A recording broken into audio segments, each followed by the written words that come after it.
Mes chers camarades de tout horizon, je vous souhaite la bienvenue pour cette vidéo et je vous dis à ce soir. Je vous dis à ce soir pour quelque chose de grand, quelque chose de beau, quelque chose de formidable. Paris Saint-Germain, Manchester City, 22 janvier 2025. Nous y sommes. À ce soir, comme titre, Blue Moon. Et ouais, j'ai envie de vous raconter cette histoire. J'ai envie de vous parler d'esprit du foot, de sport. J'ai envie de vous raconter les émotions, les sentiments que j'ai avant ce match-là.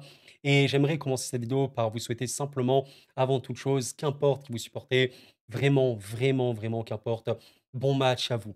Bon match à vous. Qu'on vive un beau moment de football, qu'on vive un beau moment de sport, qu'on se quitte après ce match-là avec beaucoup de plaisir, beaucoup de passion vécue. Et voilà, j'espère que le match ne générera pas trop de débordements au cas où il y aurait une issue défavorable pour certains. On verra bien. En tout cas, moi, personnellement, j'espère vous retrouver après le match avec un grand sourire. Peut-être que ce ne sera pas le cas. Et bon, bah écoutez, on le dira, on exprimera nos émotions comme elles le seront. Mais ouais, avant tout, vivre le football, vivre cette passion. On a une affiche formidable avec, voilà, on le sait, une situation pour le PSG qui est forcément très critique, même pour City, même si avec 8 points, une victoire lors du dernier match contre Bruges les mettrait de toute façon à 11 points. Pour le PSG, ce point en moins fait quand même mal. Donc oui, ce match est au-delà des décisives, capital pour le sens du projet parisien. Ça va être quelque chose d'absolument dingue. Avant que la vidéo aille trop loin, je tiens à vous dire que je ne serai normalement en live ce mercredi pour un avant-match. On parlera, on découvrira la compo en direct et je vous laisserai profiter du match tout seul ou regardant des youtubeurs qui commenteront le match par exemple. J'ai déjà évoqué l'aspect tactique, technico-tactique du match. Je vous invite vraiment, vraiment à aller voir sur la chaîne ce lundi. J'ai parlé du problème numéro un du PSG contre Arsenal, contre le Bayern. J'ai évoqué ce mardi mon prono du match, où on va le réévoquer ici si vous voulez, avec un gros, gros focus sur City. Je vous invite à aller voir. Cette vidéo, c'est avant tout un partage, un échange entre nous. Voilà, je prends la température, comment vous vous sentez. J'exprime simplement mes émotions, mes sentiments et je vais aussi parler un peu voilà, de tout ce qu'il peut y avoir comme info, à connaître, à comprendre autour de ce match-là, les groupes, les compos probables, etc. On va tranquillement en parler. Mais voilà, avant tout, se poser, partager et ouais, j'ai vu vos commentaires, hein, rien que sur ma dernière vidéo, quelqu'un qui me dit: «Koro, j'ai trop peur, on va perdre et tout». C'est du sport, c'est du sport. Je peux comprendre le stress, je peux comprendre si c'est ça affiche tellement dingue, quand tu vois ça fait flipper, mais ayons confiance en l'équipe et c'est vraiment le message que j'ai envie de partager. Franchement, vous savez, c'est du sport, c'est une chose.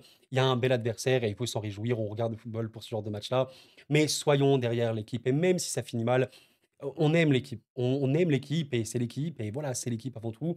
On verra bien, on verra bien. Moi, j'attends une équipe qui se bat, évidemment, qui va se donner. Le résultat, je ne vais pas dire qu'importe, parce qu'évidemment, ce serait terrible de sortir comme ça, mais au moins, on aura vécu quelque chose de beau, on y aura cru et pour moi, il y a pas de problème à y croire. C'est comme bon, j'ai reçu, ce genre de message, je pense, d'anti-parisien qui me dit: «Oui, vous y croyez encore MDR, vous allez tomber de haut». Et alors? Enfin, sincèrement, et alors? Je je vous le dirai tout le temps, je n'ai aucun problème au fait de croire en des choses.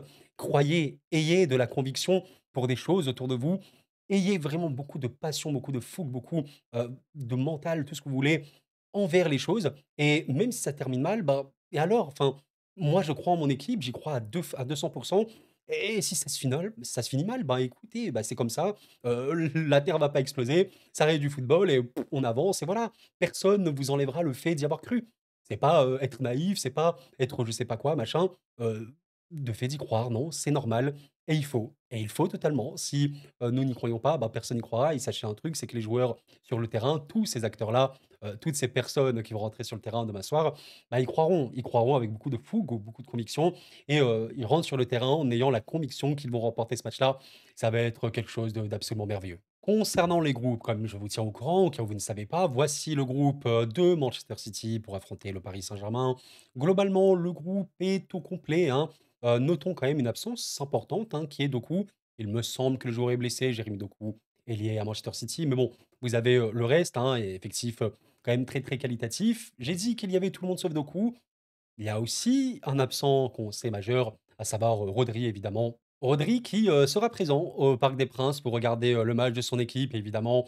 C'est la raison pour laquelle beaucoup de Parisiens dont moi, bah, voilà, on y croit réellement parce que Rodri n'est pas là et oui, un match de football se base pas sur un seul joueur, une équipe de football ne se base pas sur un seul joueur. Cependant, quand c'est littéralement le joueur le plus important de votre équipe, quand c'est littéralement le joueur qui permet à votre équipe d'attaquer énormément sans trop, trop subir, avoir beaucoup de contrôle, beaucoup de maîtrise dans un match, ben, vous enlevez ce joueur-là, il y a quand même des raisons d'y croire, côté, Paris Saint-Germain évidemment. Donc voilà, Rodri évidemment absent. Alors côté PSG, j'ai pas forcément trouvé le groupe, mais tout le monde, devrait à peu près être ici. Voilà, je vois que Ibrahim Mbaye ne sera pas là, mais bon, on sait de toute façon qu'il n'est pas vraiment en Ligue des Champions. D'ailleurs, vous voyez ici que John Stones est incertain, même si dans le groupe, il était indiqué comme étant là, comme vous pouvez le voir ici. Il y a également Ake qui, lui, pour le coup, n'est pas là, il n'est pas dans le groupe comme vous pouvez le voir. Évidemment, Oscar Bob, mais lui, ça commence à dater. Notons que même si John Stones est présent dans le groupe, j'imagine qu'il ne jouera pas. Je vais essayer de vous montrer un peu ce qu'on pourrait attendre au niveau des compos probables. On a ceci ici côté ouais, Manchester City. Alors, est-ce que dans les faits, ce serait un truc comme ça?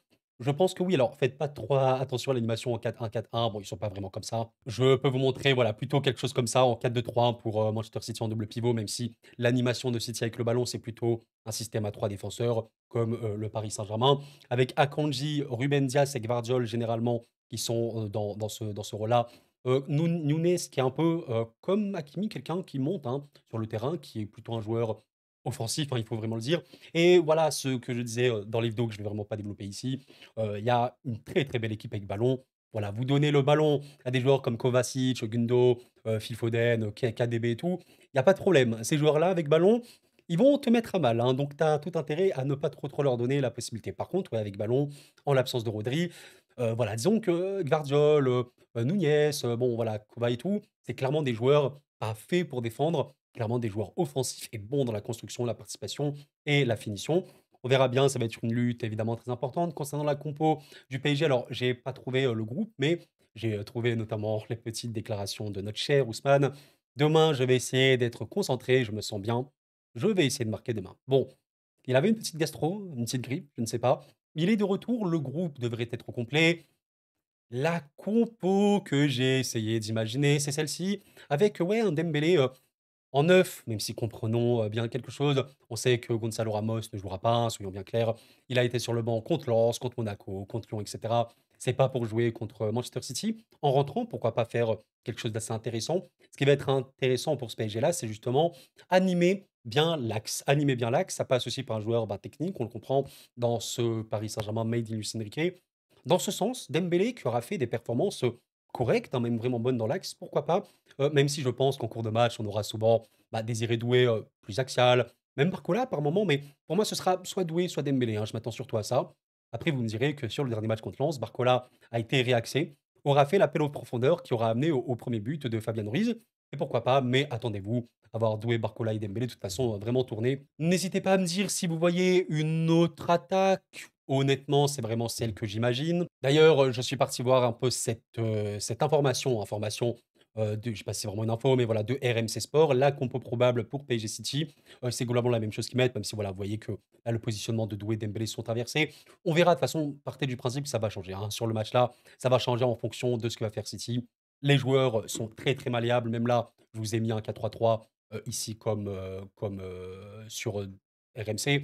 Mais partez du principe que le PSG avec le ballon reste dans ce système à 3, c'est-à-dire Nuno Mendes, Pacho, Marquinhos généralement, même si Neves peut descendre. C'est-à-dire un système vraiment qui coulisse avec, vous prenez Pacho ici sur le terrain, on va dire le système à 3, Marquinhos, Pacho, Nuno Mendes qui monte, Neves qui serait dans le rôle de troisième central. On a Vitinha et Warren Zaïre-Emery dans le double pivot. Et vous avez ben, Mendes, Doué par exemple ici, Barcola ou à l'inverse, hein, ça peut être de l'autre côté. Voilà, par exemple quelque chose comme ça en 3-2-5 hein, qui est très très courant dans ce PSG-là, avec Neves qui descend dans le système à 3, le double pivot Vitinha WZ2, ça dépend, hein, ça peut tourner, et Nuno Mendes Hakimi qui passe en mode offensif pour apporter de la construction, de la finition, du danger de toute façon. Alors, est-ce que vous pensez que ce sera vraiment cette compo-là? La question qui se pose vraiment côté PSG, on le verra, on va le découvrir hein, de toute façon, c'est bah, est-ce que Neves, Warren, un des deux joueront vraiment? Est-ce que les deux joueront plutôt?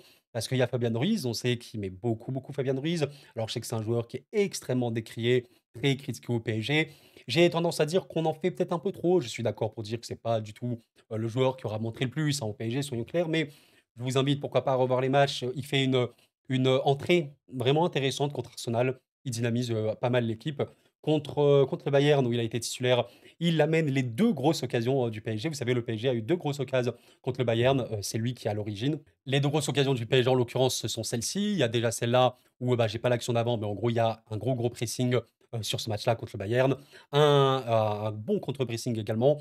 Une récupération, de Fabian qui se retourne bien, qui sert, directement Dembélé et qui est en position, voilà, pour réaliser quelque chose. Bon, au final, l'action, elle finit comme ça pour Dembélé parce qu'il y a pas un appel en profondeur et oui, forcément, quand tu joues sans neuf, ça peut être un peu compliqué, d'où le fait de voir les consignes, qui sera le rôle vraiment du neuf dans cette équipe. Ce sera extrêmement crucial pour gagner. Et l'autre grosse occasion, bah, c'est encore une fois une grosse, grosse récupération. Alors là, il me semble que c'est Vitinha, mais qui est aidé par Fabian Ruiz, qui font un 1-2. Fabian se projette très, très bien sur le côté opposé.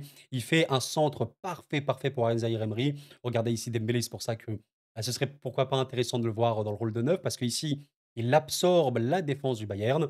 Fabian peut parfaitement ajuster à Warren. Bah, le jeu, il est vraiment dans ce sens-là. Très, très, très beau centre. Malheureusement, FC Finition, on connaît. Dembélé a fait son taf. Voilà, il a réussi à piéger la défense du Bayern. Fabian Ruiz a fait son passe. La passe, elle est parfaite. Warren, eh ben non, il fait pas son taf, malheureusement. Regardez un peu. Les cages sont vides. Hein. Neuer, il est seul au premier poteau. Mais bam, le ballon de Warren, il finit hors cadre. Ah bah vous connaissez la chanson, hein, c'est toujours l'histoire de ce PSG, la finition, la finition, la finition. Ça a manqué, ça a vraiment, vraiment été le gros point noir. Mais il y a également eu, la créativité qui a pêché contre Arsenal et contre le Bayern. Ce qu'il ne faudra pas, que ça se reproduise évidemment contre City. Nous verrons bien, nous verrons bien, nous verrons bien. Donc c'est pour ça que je pense que ouais, effectivement, notre cher Luis Enrique va partir sur ça. Il y a un monde où Neves est sur le banc, même si en vrai j'y crois pas trop. Il reste extrêmement important à la récupération pour conserver le ballon ou quoi. Mais s'il est sur le banc, bah, ce sera Fabian. De toute façon, Fabian, soit il est dans le 11, soit il est le premier choix en tant que remplaçant. Et Fabian en mode un peu troisième central. Je vous avoue que j'aime pas trop ça parce que pour moi c'est un joueur de dernier tiers qui est fait, comme on l'a vu contre Arsenal et le Bayern, pour créer des situations. On verra bien. Dans l'absolu, je pense qu'il partira quand même comme ça. Je pense une première période qui peut être assez contrôlée. On verra bien avec un PSG évidemment proactif et on va aussi compter sur le gardien, hein, Donnarumma, Safonov, vous voyez qui? Bon, je pense quand même Donnarumma, il a joué ces derniers temps. C'est pas le plus rassurant, mais bon, on verra bien. Eh bien écoutez, voilà, c'était vraiment une courte vidéo, on va pas trop trop traîner. Ouais, ouais, ouais, ouais, ouais. Est-ce que ça va le faire? Ah, personne n'a la réponse. Ce PSG a des failles, hein, c'est sûr que City peut exploiter. Bah, si le PSG a le ballon, forcément City peuvent exploiter les contres. Autant vous dire que les contres à City avec leur verticalité, ça peut vraiment, vraiment faire mal. Ils peuvent exploiter le fait qu'on a un gardien vraiment aléatoire cette saison, hein, c'est sûr et certain. Même si, de leur côté, Ederson ou Ortega, on ne sait pas trop qui va jouer, ça peut être un peu compliqué, hein. Voilà, on ne sait jamais. Évidemment, les coups de pied arrêtés, hein, vous connaissez la chanson. Bon, corner pour City, partez du principe que c'est quasiment comme un penalty, hein. Ça peut être très, très compliqué, même les coups francs en général. Il faudra éviter de faire, des fautes assez évidentes. Qu'est-ce qu'on a d'autre? Bah, ouais, le réalisme, hein. Imaginez un PSG qui domine le match, qui se génère des occasions contre une équipe de City qui n'est pas à l'aise sans ballon. C'est faisable, c'est totalement possible. Maintenant, un PSG qui marque, qui marque, qui marque, bah, j'ai pas la réponse. Je sais pas si ça va le faire, pour, vous indiquer, quelque chose. Sur le dernier match, quand même, on peut le dire, bah, contre Lens, alors c'était un match qui était globalement, très, mauvais, hein, médiocre. Vraiment, tu vraiment su rien faire. Je sentais quand même que la tête n'était pas du tout à Lens. Lens a vraiment bien défendu, mais t'as littéralement rien fait. En seconde, t'as quand même eu un bon sursaut à partir, de la 55e, je te dirais, où tu as eu des possibilités, hein. Au final, tu as 3 grosses occasions, 5 tirs cadrés et c'est ça qui est intéressant. Ben, t'as entre guillemets «tiré que 5 fois au cadre», t'as marqué 2 buts. Mais, disons qu'on a vu pire, hein, pour le PSG qui a eu l'habitude de marquer, enfin de tirer 30 fois et de marquer un but, parfois zéro.